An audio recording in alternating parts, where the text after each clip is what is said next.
वर्णन आर्यन के नाम से है। आर्यन देश, आर्यन से अपभ्रंश होकर के ही वो ईरान बना है। आज से 32 वर्ष पूर्व तक ईरान के राजा अपने आप को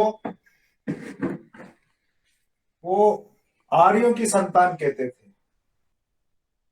शाह रजा पहलवी जो ईरान के अंतिम राजा थे, तो वो जब सिंहासन पर बैठे तो आर्य मिहिर ऐसी उपाधि धारण करके वो बैठे थे, यानी आर्य कुल चंद्र। आर्य मिहिर का मतलब होता है आर्य कुल चंद्र। आज से 32 वर्ष पूर्व तक तो अयातुल्ला खुमैनी नाम के एक मुस्लिम ने, जो मुस्लिम आतंकवादी था, उसने तख्ता पलट किया, उनकी सत्ता का पलट किया, और वो आर्यन आज पूरा इस्लामिक देश हो गया है। तो ऐसे ईरान से लेकर के पूरा ये हिमालय, अफगानिस्तान है, पाकिस्तान है, ये त्रिविष्टक जो दिखाई देता है, तिब्बत, पहले चीन की दीवार और भारत के बीच में कोई देश नहीं था। आज ये तिब्बत के नाम से अलग से है, और बहुत बड़ा क्षेत्र तिब्बत का, और युवान करके एक हिस्सा है जो जनरल जोरावर सिंह के समय में भारत के पास ही आ गया था फिर से। वो तिब्बत भारत का हिस्सा। मानसरोवर जो है, ये मानसरोवर कैलाश मानसरोवर है, आज ये चीन के कब्जे में है। हमारे को पासपोर्ट लेकर के यहाँ जाना पड़ता है। और फिर इधर पूर्व में आते हैं, तो पूर्व से दक्षिण में चलते हैं, तो जावा, सुमात्रा, ये ब्रह्मदेश, इंडोनेशिया। इंडोनेशिया का नाम ही हिंदेशिया है, हिंदेशिया से इंडोनेशिया नाम बना है। इधर वियतनाम के नाम से देश है, वो चंपा देश के नाम से वर्णन है। हमारे अयोध्या के और चंपा देश के, जो आज का वियतनाम है, उसके जो रिश्ते थे, वहां विवाह संबंध हुए थे, आज भी वहां पर सारी ये चीजें मिलती हैं। तो ये जो पूरा भारत था विस्तृत, श्रीलंका, अंडमान निकोबार और ये लक्षद्वीप वगैरह, जिसको मॉरिशस बोलते हैं, वो मारिच द्वीप के नाम से था, इधर अफ्रीका के पास में है, ये पूरा भारत था। तो 2/3 आज भारत हमारे पास नहीं है। हिंदू समाज की सुप्तावस्था के कारण और हमारी कमजोरी के कारण से ये सारा क्षेत्र हमारे से चला गया। श्रीलंका अलग हो गया, अफगानिस्तान अलग हो गया, पाकिस्तान अलग हो गया, बांग्लादेश इधर अलग हो गया, नेपाल अलग देश है, भूटान अलग देश है, और तिब्बत अलग है, ब्रह्म देश अलग है। 1937 तक ब्रह्म देश भारत का हिस्सा था, अंग्रेजों ने अलग किया। लोकमान्य तिलक को जब गिरफ्तार किया तो उनको ब्रह्म देश में मांडवे की जेल में रखा था। उसके पहले भी हम इतिहास में जाते हैं तो बहादुर शाह जफर को रंगून की जेल में रखा था। आज भी उनकी जो समाधि है वो रंगून में है, ये रंगून है, ये ब्रह्म देश है। इसका नाम आजकल बर्मा है, ये मांडले है, दिखाई दे रहा है ना सबको। ऐसा करके ये ब्रह्म देश भारत का हिस्सा था। जावा, सुमात्रा, ये सब भारत के हिस्से थे। आज भी दुनिया का सबसे बड़ा हिंदू मंदिर वो कंबोडिया में है, अंगकोर वाट का, वहां तक भारत था। वो राजा यशोवर्मन, उनका बनाया हुआ विशाल मंदिर है। आज भी उतना बड़ा मंदिर दुनिया में कहीं नहीं है। भारत में अब जरूर दिल्ली में एक अक्षरधाम करके मंदिर बना है, तो क्षेत्रफल की दृष्टि से और भव्यता की दृष्टि से भी वो अंगकोर वाट के समान ही है। ऐसा करके ये भारत छोटा होता होता आज हमारे पास 35% भारत ही आज हमारे पास है। 65% भारत आज हमारे पास नहीं। ये श्रीलंका में 1964 तक, तलई मन्नार तक, यानी रामेश्वरम से ये तलई मन्नार है, यहाँ पर ये धनुषकोटी है। 1964 तक चेन्नई से, जिसको मद्रास बोलते थे पहले, ये चेन्नई है, मद्रास लिखा हुआ है, ये यहां से ट्रेन में बैठ करके कोलंबो तक पहुंच सकते थे। आप कहेंगे बीच में समुद्र पड़ता है, कैसे ट्रेन जाती है? तो धनुषकोटी तक ट्रेन रेलवे स्टेशन था। आज भी उसके अवशेष, उसकी बिल्डिंग, रेल की पटरियां वगैरह आज भी है धनुषकोटी तक। और श्रीलंका का तलई मन्नार, वहां तक स्टीमर चलते थे रेलवे के। तो प्लेटफॉर्म पर स्टीमर लग जाते थे और वो तलई मन्नार में जाकर के वहां पर रेलवे स्टेशन पर वो स्टीमर लग जाते थे, पानी के छोटे जहाज। तो एक ही टिकट से मद्रास से कोलंबो तक वो जो जहाज जो होता था छोटा, उसका भाड़ा भी रेल का टिकट उसी में आता था। 1964 में जो साइक्लोन आया उसके कारण से ये धनुषकोटी भी नष्ट हो गया और ये हमारा संबंध जो रेल का था वो उसके बाद खत्म हो गया। और श्रीलंका के बारे में ज्यादा बताने की आवश्यकता नहीं है।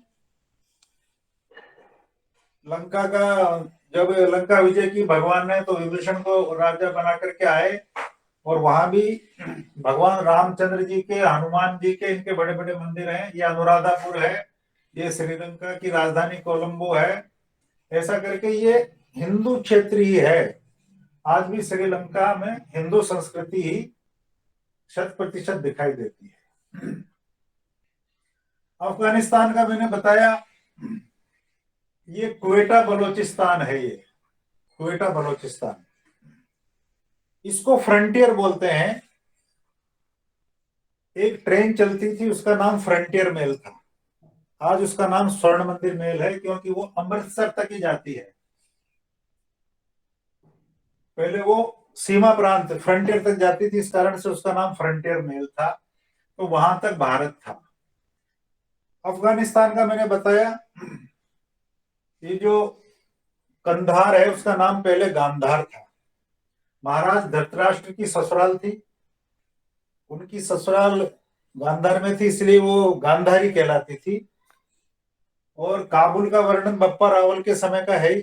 बप्पा रावल ने काबुल को पूरा, जब ये मुसलमानों के कब्जे में हो गया तो बप्पा रावल ने जीता था। रावलपिंडी जो शहर है पाकिस्तान का, वो तो बप्पा रावल के नाम पर ही है। बप्पा रावल ये चित्तौड़ के राजा थे। तो ऐसा करके ये जो पाकिस्तान है जिसमें ये सिंधु नदी बहती है, ये तो 1947 में अलग हुआ। ऐसे ही इधर बांग्लादेश है, ये पूर्वी पाकिस्तान कहलाता था। ढाका यहाँ की राजधानी है। ये ढाका 52 शक्तिपीठों में से एक ढाकेश्वरी का मंदिर यहाँ पर है, 52 शक्तिपीठों में से। और ये सिलट वगैरह ये सब, सिलट का राजा था, उसका नाम था गोविंदा। अब आप कल्पना करिए कि कहाँ सिलट है, बांग्लादेश में। बड़ा शहर है, खूबसूरत है, पहाड़ी क्षेत्र है। तो ऐसा करके ये बांग्लादेश भी, यानी बंगाल का ही आधा क्षेत्र है। ये आधा बंगाल हमारे पास है और आधा, यानी 1947 में 3 प्रांत भारत से अलग हो गए। आधा पंजाब चला गया, पूरा सिंध प्रांत चला गया। ये कराची, हिंगलाज वगैरह क्षेत्र है, मोहनजोदड़ो, साधुवाला, ये पूरा सिंध प्रांत, आधा पंजाब, पूरा सीमा प्रांत क्वेटा बलोचिस्तान, 2.5 प्रांत इधर और आधा बंगाल, ऐसे 3 प्रांत ये भारत से 1947 में अलग हो गया। कहने का तात्पर्य ऐसा है कि भारत धीरे धीरे करके ये बहुत छोटा हो गया, यानी 1/3 भारत आज हमारे पास है। अब भारत माता के चरणों से मैं बात करता हूं, तो ये कन्याकुमारी है। कन्याकुमारी क्या है?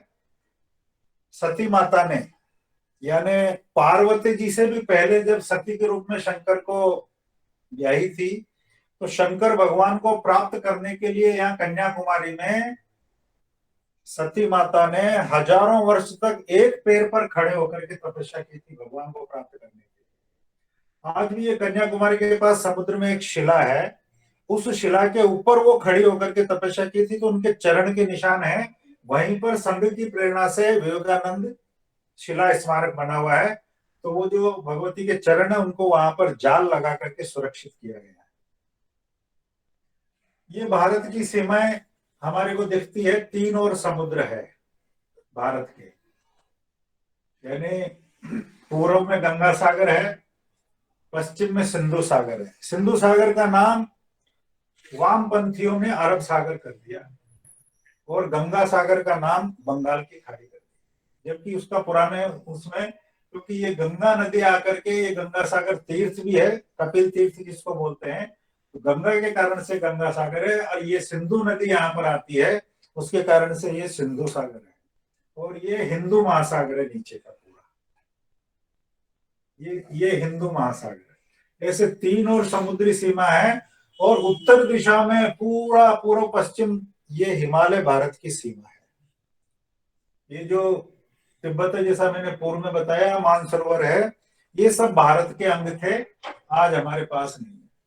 ये जो ऊपर कश्मीर का क्षेत्र दिखाई देता है बंधुओं, भारत के नक्शे में इस सिर के आकार का ऐसे दिखाई देता है, पर वो पूरा भारत भी हमारे पास नहीं है। कश्मीर, पूरा कश्मीर हमारे पास नहीं है। कश्मीर का भी 56% भाग वो पाकिस्तान के पास है। आजाद कश्मीर के नाम से मुजफ्फराबाद है, और बहुत सारा ये अक्षय चिन्ह करके जो क्षेत्र था, जिसको आजकल अक्षय चिन्ह बोलते हैं, ये चीन के पास है। और थोड़ा सा इलाका पाकिस्तान ने और चीन को दे दिया, जो आजाद कश्मीर के ऊपर का हिस्सा था। तो हमारे पास में कश्मीर का भी 44% जो हिस्सा है वो आज हमारे पास है। ऐसा करके ये भारत छोटा हो गया। यहाँ संकेत के रूप में दिखाई देते हैं ज्योतिर्लिंग। सब जानते हैं भगवान शंकर के जो शक्ति केंद्र हैं, जो ज्योति केंद्र हैं, वो 12 हैं। सोमनाथ, ये सोमनाथ का देवालय है।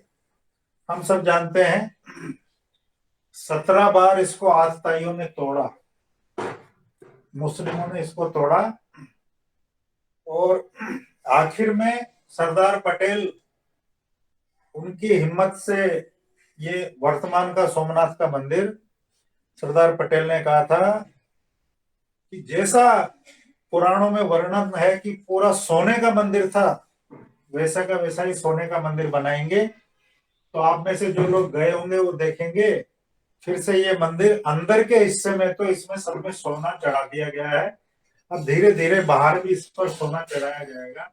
ऐसा विशाल और अद्भुत ये सोमनाथ का मंदिर है। ऊपर ये केदारनाथ है।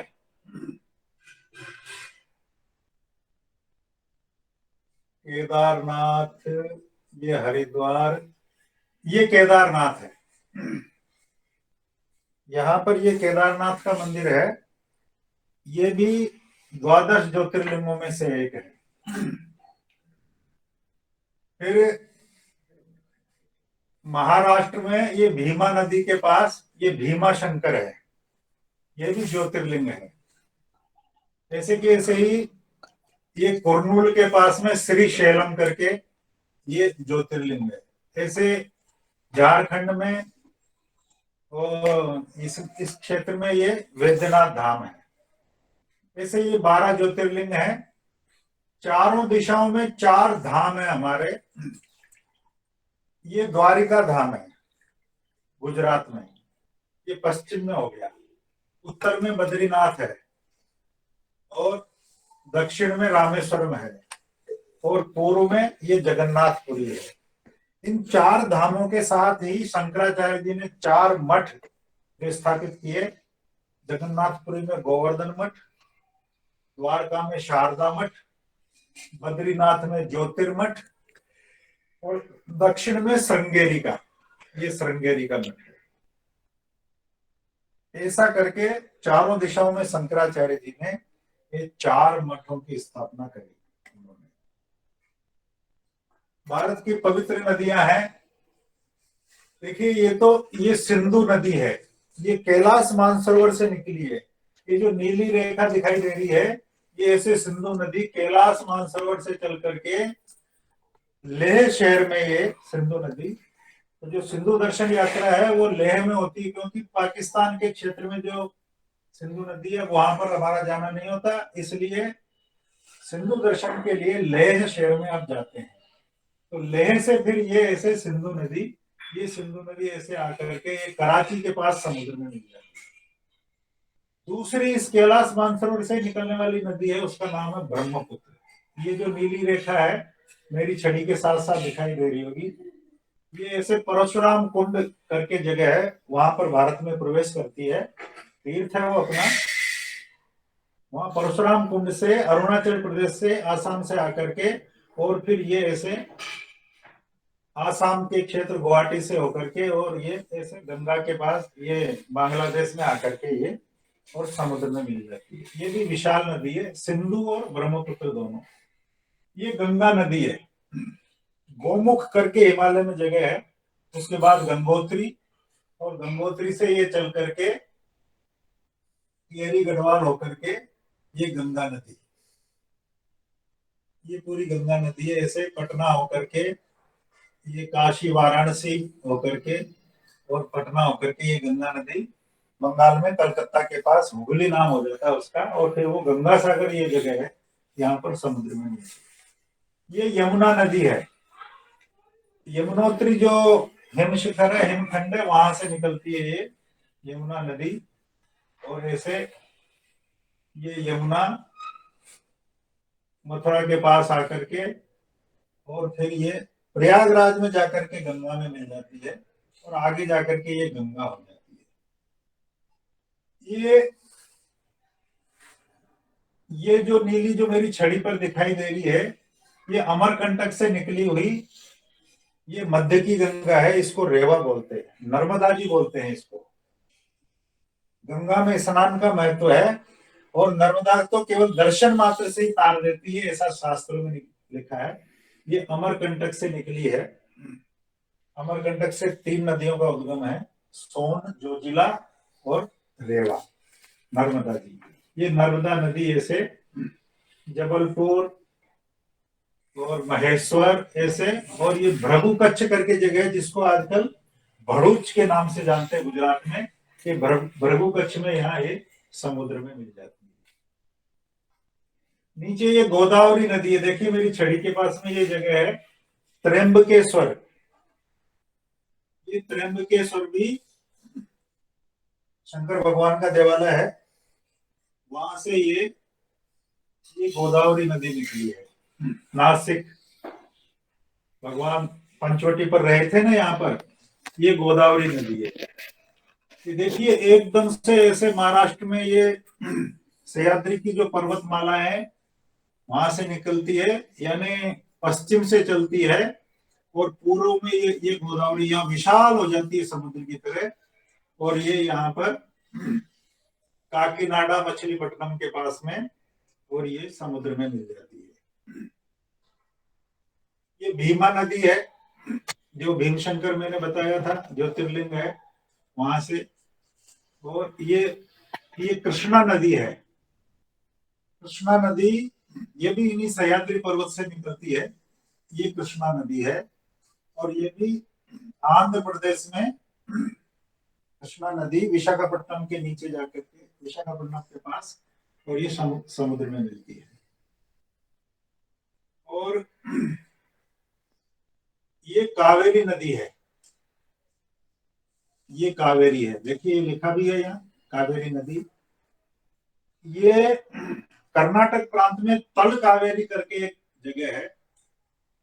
ये जो कोडगु जिला है, मंगलूर है, उसके पास में तल कावेरी करके इसका एक कुंड है, वहां से ये निकली है।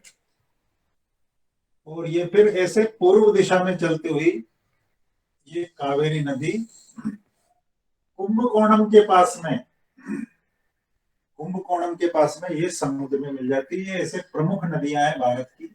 ये महानदी है, ये सोनभद्र है, ये ऐसे करके, और ये साबरमती है, ये अंतसलीला सरस्वती नदी है। ये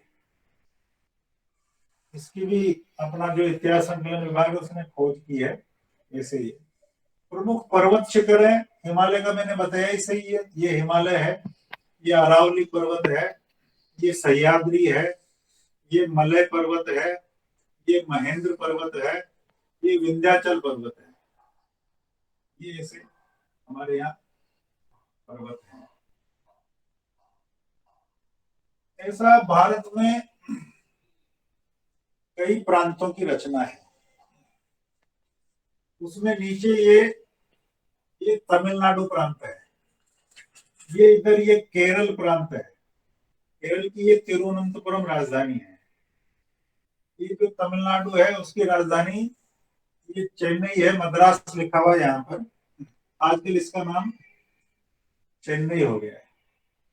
ये तिरुपति का देवालय है, सबसे ऐसा कहते हैं धनी मंदिर। ये कालहस्ती है। ये दक्षिण भारत में 5 तत्व के 5 शिवलिंग हैं। पृथ्वी, जल, वायु, आकाश और अग्नि। ये कालहस्ती पृथ्वी तत्व का शिवलिंग है। और ये कांचीपुरम है, इसमें एकेश्वर नाथ का जो वो जल तत्व का है। और इसी के पास में ही श्री अन्नामलाई करके है, वहां पर अग्नि तत्व का शिवलिंग है। ऐसे करके ये चिदम्बरम में आकाश तत्व का शिवलिंग है। ऐसे 5 तत्व के ये, और 6 ये षणमुखम यानी कार्तिकेय जी के मंदिर भी इस दक्षिण में है। आंध्र, केरल और तमिलनाडु में मिला करके 6 कार्तिकेय के मंदिर भी है। केरल की राजधानी तिरुवनंतपुरम है। ये मदुरई शहर है। मदुरई में मीनाक्षी टेम्पल आप सब जानते होंगे, मीनाक्षी टेम्पल का नाम सुना होगा। भगवान शंकर के साथ में यहाँ पर मीनाक्षी नाम से पार्वती जी हैं। वहां शंकर भगवान का नाम सुंदरेश्वर है। और इतना विशाल मंदिर है कि 1 लाख लोगों का निवास उस मंदिर में है। ये सब मदुरई शहर है। ये कालड़ी करके जगह है, कालड़ी। पता है आप सबको कालड़ी का क्या महत्व है? ये शंकराचार्य जी की जन्मभूमि है। यहाँ जन्म हुआ और केदारनाथ में उनकी समाधि है। अभी मोदी जी ने वहां पर जो शंकराचार्य जी की समाधि, जब ये त्रासदी आई थी केदारनाथ की, तो उनका समाधि स्थल भी बह गया था। फिर से उनका बहुत सुंदर शंकराचार्य जी की मूर्ति की प्रतिष्ठा अभी मोदी जी ने पिछले महीने ही वहां पर की है। ये श्रवण बेलगोला है। ये जैन, जो हमारा जैन मत है, जैन पंथ है, उसमें आदिनाथ जी के जो पुत्र थे भगवान बाहुबली, उनकी यहाँ पर लगभग 57 फीट की यहाँ पर मूर्ति है। बहुत विशाल अद्भुत वह मूर्ति है। ये श्रृंगेरी है। मैंने बताया ये तुंग और भद्रा, तुंग भद्रा करके नदी, तो उसमें से तुंगा और भद्रा करके अलग अलग है। तो ये तुंग नदी यहाँ से निकलती है। ये शंकराचार्य जी का श्रृंगेरी का पीठ है। ये भाग्यनगर करके, जिसका नाम आजकल हैदराबाद है, ये सती के भागम्मा, भागम्मा नाम से ये भाग्यनगर था। आज ये हैदराबाद शहर है। ये पंढरपुर का क्षेत्र है। हम जानते हैं कि पुराणों की कथा के अनुसार पुंडरीक नाम के एक भगत थे। पुंडरीक भगत के कारण से भगवान यहाँ विठल रूप में, विठल रुक्मणी के रूप में ये पंढरपुर में बड़ा हमारा ये तीर्थ है। ये विजयनगर है। विजयनगर साम्राज्य का हमने सुना होगा। आज से लगभग 550 वर्ष पूर्व हरिहर बुक्का राय ने विजयनगर साम्राज्य की स्थापना की थी। और उसी में प्रतापी राजा हुए श्री कृष्ण देव राय। हमने कुछ वर्षों पहले उनके 500 साला उनका जो मनाया था। ये गोवा है। बहुत वर्षों तक ये पुर्तगालियों के कब्जे में रहा। संघ के कार्यकर्ताओं के प्रयासों से ही ये सन 1967 में या ऐसे पुर्तगालियों से आजाद हुआ। राजा भाऊ महाकाल का नाम सुना हो तो उस आंदोलन का नेतृत्व तो राजा भाऊ ने किया था। ये मध्वाचार्य जी का पीठ है, उडुपी। उडुपी, यहाँ पर उडुपी के मंदिर का बहुत महत्व है। समय की मर्यादा है, उसके बावजूद भी पर मैं आप सबको ये बता ही दूं उडुपी का। तो हमारे यहाँ पर छुआछूत आजकल है ना बहुत। तो उडुपी में भगवान का जो देवालय है वो कनक दास के कारण से विख्यात है। कनकदास की कथा आप सबने सुनी होगी, मैंने भी कई बार बोली है, वर्षों से मैं बोलता हूँ। कनकदास नाम का तथाकथित नीची जाति का एक भगवान का भक्त था।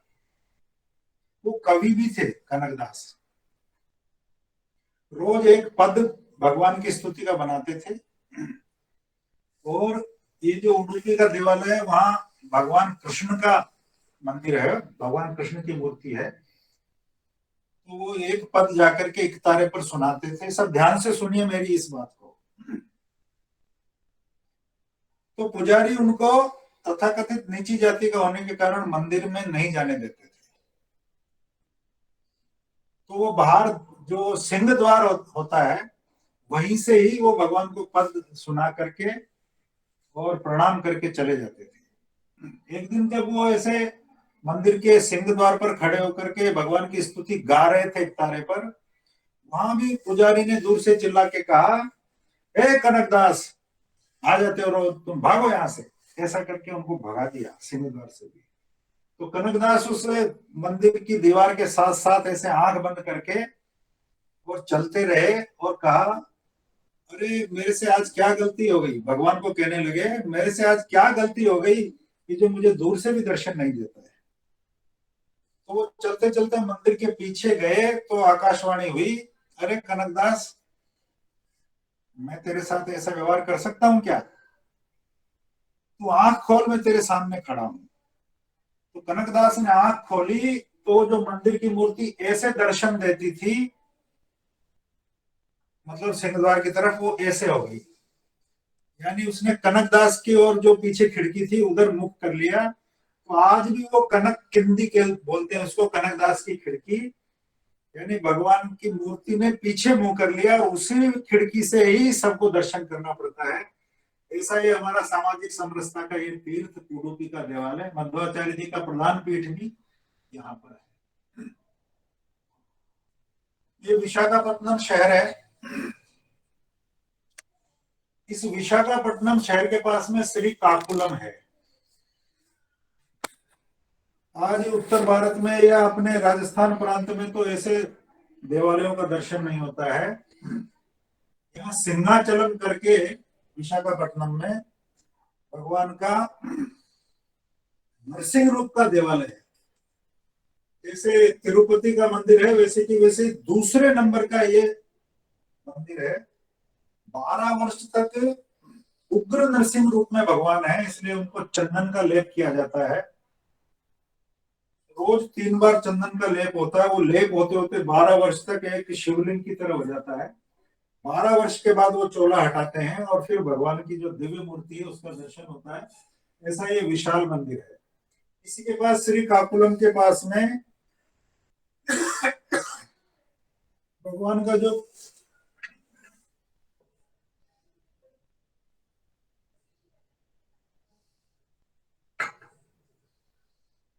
कच्छप अवतार का जो वहां स्वयंभू कच्छप रूप में भगवान प्रकट हुए, वो श्री काकुलम के पास है। श्री कुर्मम क्षेत्र कहलाता है वो, श्री कुर्मम ऐसा करके। ये तुलजापुर का मंदिर है, तुलजा भवानी का मंदिर। ये शिवाजी महाराज की कुलदेवी। हम सबको पता है कि शाइस्ता खां जब बीजापुर से चला था तो उसने सबसे पहले तुलजा भवानी का देवालय तोड़ा, फिर पंढरपुर का देवालय तोड़ा, फिर उसके बाद ये महाबलेश्वर के पास प्रतापगढ़ के किले में वहां शिवाजी महाराज ने उसका सिर काटा, ऐसा करके। ये जबलपुर क्षेत्र, जाबाली ऋषि की भूमि है। आज बड़ा शहर है ये जबलपुर।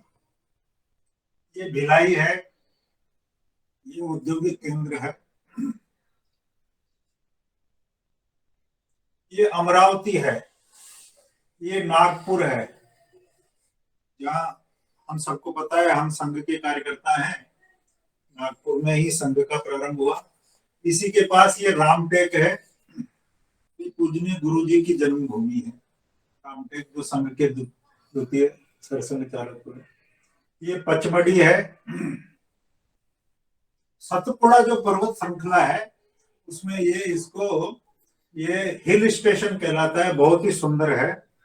पांडवों पांडवों ने भी यहाँ पर जब उनको अज्ञातवास ये हुआ तो वो भी इस क्षेत्र में गए थे, तो उनके भी देवालय है। ये ओंकारेश्वर का द्वादश ज्योतिर्लिंगों में से एक नर्मदा के किनारे है। ये महिष्मती नदी, ये महिष्मती नगरी है, जिसको आजकल महेश्वर बोलते हैं। अभी कुछ दिनों पहले आप सबने टीवी पर देखा था कि काशी में मोदी जी ने जहाँ ये कॉरिडोर बना है, क्या नाम है उसका, विश्वनाथ, काशी विश्वनाथ कॉरिडोर, तो वहां पर अहिल्याबाई होलकर की मूर्ति की भी प्रतिष्ठा की है वहां पर। तो ये महेश्वर की ही वो राजमाता थी, और उन्होंने, अहिल्याबाई ने पूरे भारतवर्ष में जाके तीर्थ थे, 350 देवालयों का उन्होंने पुनरुद्धार किया था। ऐसी ये उसकी महिष्मती नगरी है। ये अवंतिका है, उज्जैन, जहाँ महाकाल का देवालय है, 35 ज्योतिर्लिंगों में से एक है। ये मुंबई है, जो आज की, क्या बोलेंगे, जिसको आर्थिक राजधानी है, ये मुंबई शहर। अंग्रेजों ने इसका नाम बॉम्बे कर दिया था। ये रत्नागिरी है, लोकमान्य तिलक का यहीं पर जन्म हुआ था, आज भी इनका घर है यहाँ पर। ये सातारा है, शिवाजी महाराज की जो समर्थ गुरु रामदास का जो किला है, वो इसी इसी सातारा में।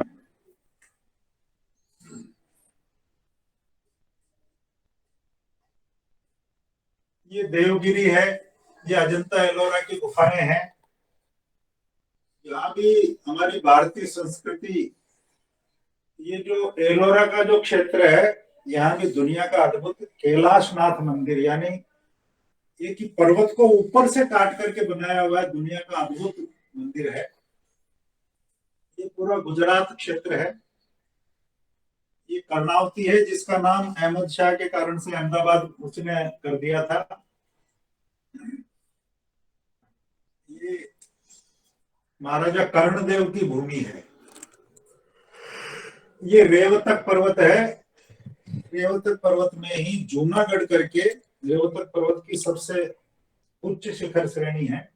ये जूनागढ़ में जो गिरनार पर्वत है, उसमें ऊपर दत्तात्रेय के चरण चिन्ह है, बीच में जैन मंदिर है, और लगभग 4000 सीढ़ियां चढ़ने के बाद में एक अम्बा जी का मंदिर भी है, भगवती का।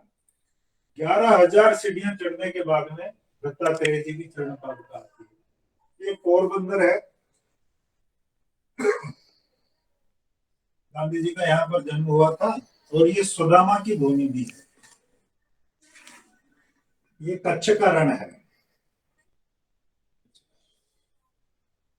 ये अर्बुदाचल है, आबू पर्वत। ये अरावली की सबसे ऊंची चोटी है। ये जोधपुर शहर है, महाराज जोधा का बसाया हुआ। ये पुष्कर है। ये पुष्कर का भी, जैसे काशी का प्रयागराज का महत्व, ऐसे ही पुष्कर तीर्थ है। ये बीकानेर है, महाराज जोधा जी के जो पुत्र थे बीका जी, उनका ही बसाया हुआ। ये जैसलमेर है। फिर ये चित्तौड़गढ़ का किला है। हम जानते हैं महाराणा प्रताप के कारण से ये उदयपुर, चित्तौड़, नाथ द्वारा, एकलिंग जी, ये सारा क्षेत्र अपना जाना है। ये जयपुर है, ये भरतपुर है, ये मथुरा है। इस मथुरा को भी कई बार, मथुरा वृंदावन को भी पूरा ये मुस्लिम आक्रांताओं ने नष्ट कर दिया था। जयपुर के राजा मान सिंह जी का बनाया हुआ 7 मंजिल का गोविंद देव जी का मंदिर था, उसकी 4 मंजिलें औरंगजेब ने छुड़वा दी थी। आज भी 3 मंजिलें वहां पर उपस्थित है, वो देखने लायक है। ये हस्तिनापुर है, महाभारत कालीन शहर है। ये सुखताल है, ये हरिद्वार है। ये इंद्रप्रस्थ है, जिसको आजकल दिल्ली बोलते हैं, ये भारत की राजधानी है। इसके बारे में सब जानते हैं। और द्रोणाचार्य जी के नाम पर ये गुरुग्राम है, जिसको गुड़गांव आज बोलते हैं। ये चंडीगढ़ है, ये सरहिंद है। सरहिंद का जानते हैं ना आप सब लोग? गुरु गोविंद सिंह जी के दो पुत्रों को जिंदा दीवार में चुनाया था, वो सरहिंद के सूबेदार ने चुना। ये चंडीगढ़ है। ये आनंदपुर साहिब करके गुरुद्वारा है, गुरु गोविंद सिंह जी महाराज की तपस्थली है आनंदपुर। इधर आते हैं तो ये चित्रकूट है। चित्रकूट के बारे में भी सब जानते हैं, ज्यादा बताने की आवश्यकता नहीं। 14 वर्ष के वनवास में भगवान ने 11.5 वर्ष का समय इस चित्रकूट में निकाला। और नानाजी देशमुख ने यहाँ पर दीनदयाल शोध संस्थान भी बनाया हुआ है, वो भी अद्भुत है। वो कई क्षेत्रों में ग्राम विकास का काम कर रहा है। ये खजुराहो है। खजुराहो का दर्शन करके ऐसा लगता है कि हजारों साल पहले हम क्या थे, जिस जमाने में कोई मशीनरी नहीं थी, इतने सुंदर सुंदर देवालयों का निर्माण हमारे लोगों ने किया है। ये पन्ना है जहां से हीरा निकलता है। यहाँ पर पन्ने की, हीरे की खाने हैं। ये अमरकंटक का मैंने बता ही दिया। ये जमशेदपुर है। ये संबलपुर है महानदी के किनारे। ये भुवनेश्वर है, जो जगन उड़ीसा की राजधानी है, भुवनेश्वर। ये सरयू नदी है। ये अयोध्या है। अयोध्या का अपन जानते ही हैं, 500 सालों से टूटा हुआ भगवान का मंदिर था। और घोर हिंदुओं के बलिदानों के बाद, लाखों हिंदुओं के बलिदान के बाद में ये अयोध्या का राम जन्मभूमि का मंदिर अब बनने जा रहा है, यानी बन रहा है। ये नेपाल है। ये पशुपतिनाथ का देवालय है। ये काठमांडू शहर है। काठमांडू यानी काष्ठ मंडपम। यहाँ जो पशुपतिनाथ का देवालय है, इसका जो मंडप है वो काष्ठ का, इस कारण से काठमांडू आजकल नेपाल की राजधानी है। ये जनकपुर है। जानते हैं सीतामढ़ी जनकपुर, जो जानकी जी की जन्मभूमि है, राजा जनक की राजधानी है। ये दार्जिलिंग है, गंगटोक है। अब मैं आपको ये जो अपने 7 प्रांत, अरुणाचल, मेघालय, मिजोरम, नागालैंड, त्रिपुरा, मणिपुर और आसाम, ये सातों प्रांतों में, जिसमें से कई प्रांतों में तो 95% तक, मिजोरम और मेघालय में ईसाईकरण हो गया। नागालैंड में भी 70% से ज्यादा ईसाईकरण हो गया। ये अरुणाचल प्रदेश का क्षेत्र है। ये ईटानगर इसकी राजधानी है। ये डिब्रूगढ़ है। ये शिव सागर है। ये नागालैंड की राजधानी कोहिमा है। ये मिजोरम की राजधानी आइजोल है। ये त्रिपुरा की राजधानी अगरतला है। इस क्षेत्र में भी हम संघ का काम,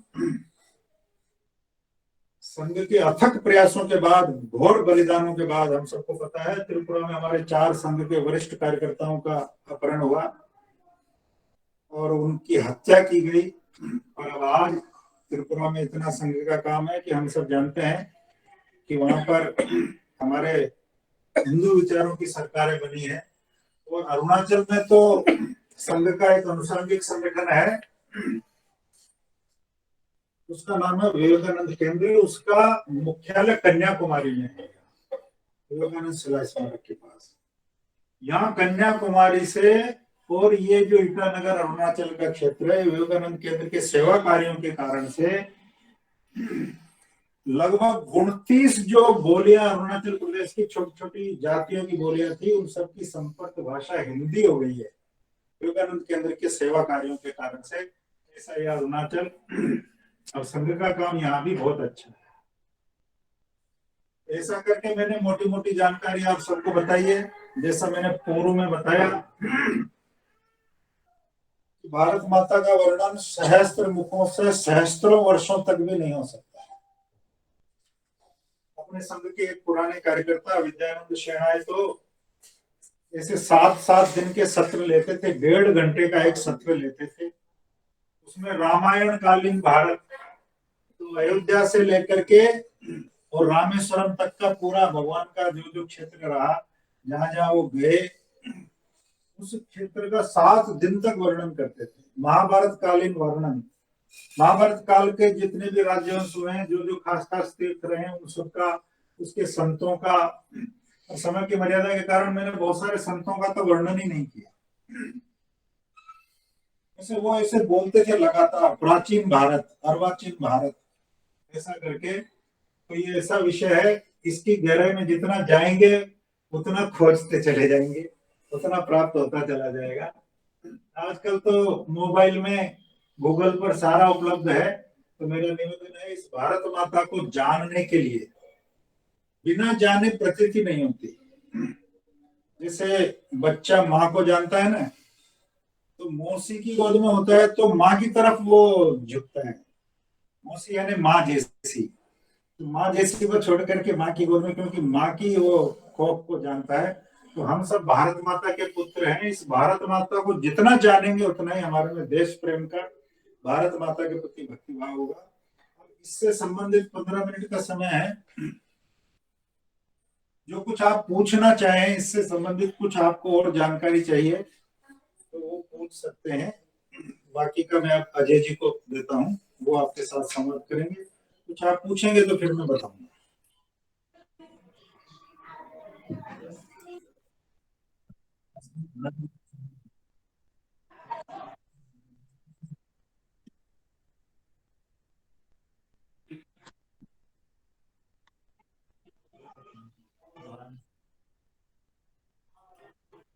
कितने लोग जुड़े हैं जरा? हेलो। बोलिए, बोलिए। हेलो। हाँ बोलिए, बोलिए, भाई आवाज साहब आ रही मेरा ये था कि भाई साहब जो आजादी के बाद जो युद्ध हुए ना, जैसे 1962, 65, 71 और अभी कारगिल का युद्ध हुआ, तो इनमें जी। जो परमवीर चक्र विजेता है उनका भी वर्णन कर सकते हैं हम, राज्यों से संबंधित। पर पूरा कर सकते ना, पर जैसे अभी आपको जिनके सामने बोलना है ना, क्या खास विषय जाना चाहिए ना, ये अपना विवेक चाहिए। जो लोग सामने बैठे अच्छा। हैं, आप प्राथमिक शिक्षा वर्गों में जी। बोलने वाले हैं या कहीं भी आप आगे भी बोलेंगे, हम्म। तो सामने श्रोता किस स्तर के हैं, उस हिसाब से, इसलिए मैंने ये कॉमन विषय आज लिया। ठीक भाई।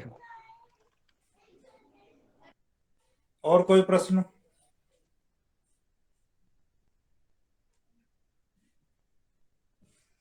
और किसी को कोई जानकारी? भाई साहब प्रणाम। मैं जी। अमित बोल रहा हूँ, मानसरोवर से अमित बोल रहा हूँ।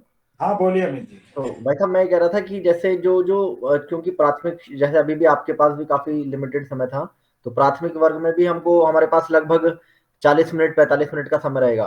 तो जो जी। अपने एकात्मता स्तोत्र में जो प्रमुख प्रमुख नगर आते हैं, नदी आती है, उनका परिचय करा दें तो काम चल जाएगा। हाँ हाँ, बिल्कुल बिल्कुल, वही मैंने जी किया है। तो जैसे हाँ हाँ 4 धाम है, पर्वत है, नदियां हैं, उन्हीं का वर्णन हाँ। किया है। हाँ तो वो भारत की सीमाएं श्लोक हैं। बोल, याद भी आ जाएगा और वो उनको बताने में आसानी भी रहेगी। बहुत सुंदर, बहुत सुंदर। जी धन्यवाद। और अगला प्रश्न कोई? ये वैश्य ये सब तो पुरियां इसमें दी हुई हैं, हाँ। पर वैशाली द्वारिका धेया तो ये बहुत अलग कम से, रहता है, 40, इनका 40, क्या महत्व 40 एक मिनट का ही समय रहता है। तो सप्तपुरी उसी समय में थोड़ा सा नियोजन करें ये ताकि बोरियत महसूस नहीं हो। अलग अलग है। ऐसा भी एक इसका ध्यान रखना पड़ेगा। ये और धेय बहुत अच्छा दोबारा से लगे, कुछ बोलिए। कविताएं जोड़ सकते हैं, कुछ गीत जोड़ सकते हैं, बीच बीच में आनंद का कोई एक विषय ले सकते हैं। क्या होगा, तो ऐसे नहीं आप तो क्या अगर है। कभी कोई गीत जोड़ेंगे ना, तो फिर समय पूरा हो जाएगा। इसमें भाव क्या होना चाहिए, अधिकतम जानकारी दे सके अपन। ठीक है। जानकारी अधिकतम जानी चाहिए।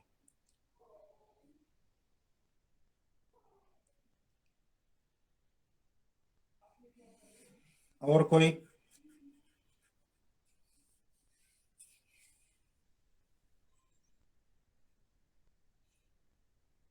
बाद में भी कभी भी मेरा नंबर रखिए, आप लोग कुछ पूछना हो आगे भी। तो और भी कोई अच्छा, पूछ एक सकते हैं। एक प्रश्न था, आपने बताया था शाइस्ता खान का वध किया था शिवाजी महाराज ने जब तुंगजा अफजल महाराज के खां का, पास। अफजल खां का। अफजल, हाँ ठीक है सर, ठीक ठीक जी जी। ठीक।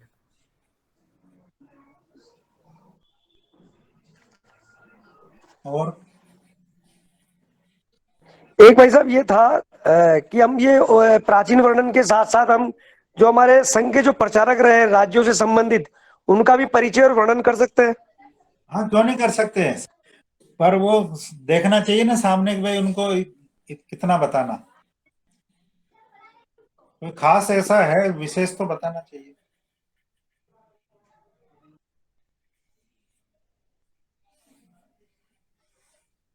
समाप्त करेंगे, बाकी की जानकारी के लिए अजय जी। हाँ भाई साहब। अब जो इस कार्यशाला में आए हैं वो मानचित्र परिचय लें, ऐसा भी आग्रह है। तो जिनका तय हो गया है वो जरूर लें, और जिनका नहीं हुआ है वो कहीं तय कर सकते हैं तो बहुत अच्छा है। अपने 9 वर्ग हैं तो 9 वर्ग में 9 कार्यकर्ता चाहिएंगे, तो उसी हिसाब से तैयारी रखें अपनी।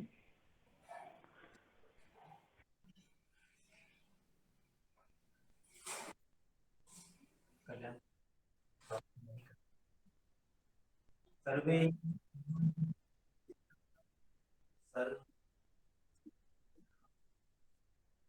सर्वे